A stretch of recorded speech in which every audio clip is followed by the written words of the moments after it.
In 1988, Rabbi Schulweis asked us to design 10 windows for the Preskin Outdoor Chapel at VBS.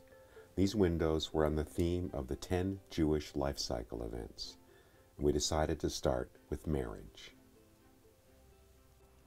We depict the life cycle event of marriage as a tipped cup because it's on your wedding day that you're commanded, everyone is commanded, to rejoice with the bride and groom, to raise your cup and tip your cup. And on this cup, we have inscribed the 4 things that are traditionally wished for a Jewish bride and groom. That is love, friendship, companionship, and peace. And around this cup is a garland of myrtle and olive branches, because myrtle and olive branches are the types of woods that you are to use for the chuppah poles when you have a wedding. There's a pair of interlocked rings, and there's also a musical score at the bottom of the composition that says Kol Hatan v'Kol Kala, the song of the bridegroom, the song of the bride. And at the very top, as if you're looking out from underneath your chuppah, you are seeing the fringes of the talit that is being used as your chuppah, and inscribed on the edge of that talit is, I am my beloved, and my beloved is mine.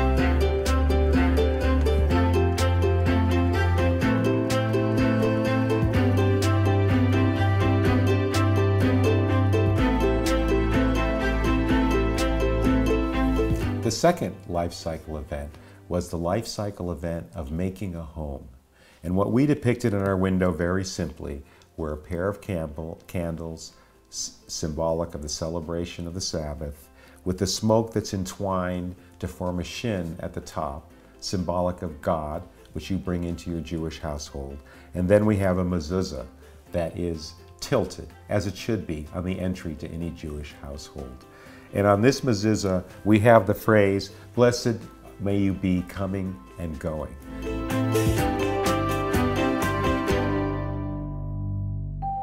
The third life cycle event to be celebrated in a Jewish household, according to Rabbi Schulweis, is having children. And what we've depicted on our window is, first of all, a hamza that you put on the wall where a pregnant woman sleeps to protect the new child from any harm. And on the hamza, we have imprinted the 4 things that you wish for a new baby: Torah, chuppah, and ma'asim tovim. Supporting the hamza is an upside-down rainbow that is actually a menorah. And each one of the arms of the menorah is a different color. And imprinted on it is one of the names of the 12 tribes of the Jewish people, because it is when you are born and you undergo the ceremony of a bris, you are essentially brought into the tribe. Below, on the very bottom part of this window, there is a pair of footprints. And in fact, they're my daughter's footprints off of her birth certificate. And I think that a pair of baby's footprints is a very powerful symbol of the idea of birth. The whole composition is set against a background of 2 tablets where there are subtly printed the first 10 letters of the Hebrew alphabet, which stands for the 10 Commandments. And then running through the fingers that make the hand of this hamza in a way that suggests a snipping motion is a chain of DNA, which we fabricated out of fused glass and then applied as part of the composition of this window. Each one of these windows for the Life Cycle series for Valley Beth Shalom and Encino was like a little masterpiece in itself, not only in its design and its symbolism, but also in its technical execution. For instance, on the next window, that is the life cycle event of Pidyon Haben. That is the event in which you purchase back from the priesthood the life of your son for 5 shekels. And it's a tradition that goes back to ancient days. What we have depicted on our window is first of all the priestly vestment, which has as part of its design the gems of the 12 tribes of Israel, which we show each one in a setting of gold that we have made out of gold leaf. And then we've also used painting and sandblasting to render a border around the priestly vestment. Then the 5 little bouncing shekels, each one is painted with the design of a shekel and fired on. And at the bottom of the window, we have the single word pidyon, rendered in gold leaf. The next life cycle event in the series of 10 life cycle windows is preparation for bar or bat mitzvah. And what we show on our window is a pomegranate, symbol of the Torah, symbol of knowledge and learning, and it's split open so that on the inside you can actually see the seeds there. And issuing forth from the split open pomegranate are books, many, many books that are flowing forward into the foreground of the window.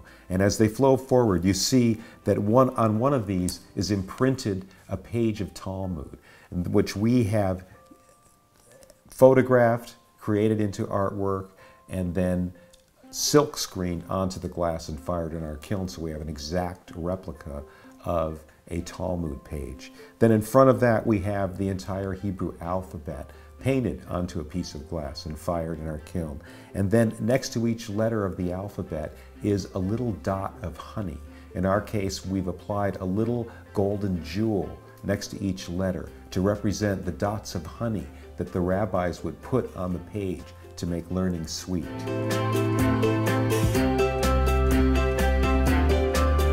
The life cycle event of bar bat mitzvah is represented in our window by a hand which stands up for the first time, and it's wrapped in a tefillin in the way that a hand should be wrapped, so that the letter shin appears over the palm. And it's touching a little tiny dichroic shin, because the bar bat mitzvah is when you stand up for the first time as a man or a woman in your congregation, and you're enabled to touch God. You're enabled to lead services. You're enabled to take part in a minyan. You're enabled to be part of the spiritual practice of the people. In the background of these windows, there's a talit, because it's on your bar bat mitzvah that you wear your talit for the first time. And on this talit at the top is the Hebrew text, and above it are the small trope signs that you become very familiar with when you're studying for your bar bat mitzvah, when you're going to chant your Haftorah, and you have to remember what these trope signs mean. The next life cycle event is your participation in the community. And we have represented that by a hand which holds the tzitzit of a talit. And it's like gathering the 4 corners of the earth together each time you gather the 4 corners of your talit together. So we have depicted them with the exact number of knots and windings that are prescribed for the tzitzit of a talit. The knots and windings that are on the tzitzit of a talit actually spell out the name of God and the prayer of the Shema.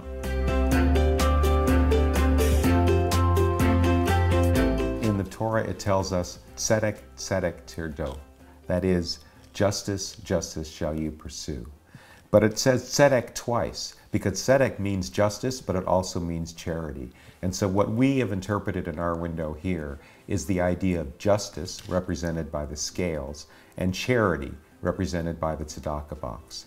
And so as you age and come into the fullness of your maturity, you are required to be one who administers justice, and also one who gives charity. For the life cycle event of death, we've chosen to portray a torn fabric that is recalling the fabric that is worn by the family of mourners at a Jewish funeral. On one side is life, on the other side is death, and there's nothing in between. But what we do have to bridge us across is the traditions of our forefathers and the words of the Kaddish. And we represent here the first 2 words of the Kaddish, Yitkadal v'Yitkadal. For the last one of the life cycle windows in this cycle of life cycle events is immortality.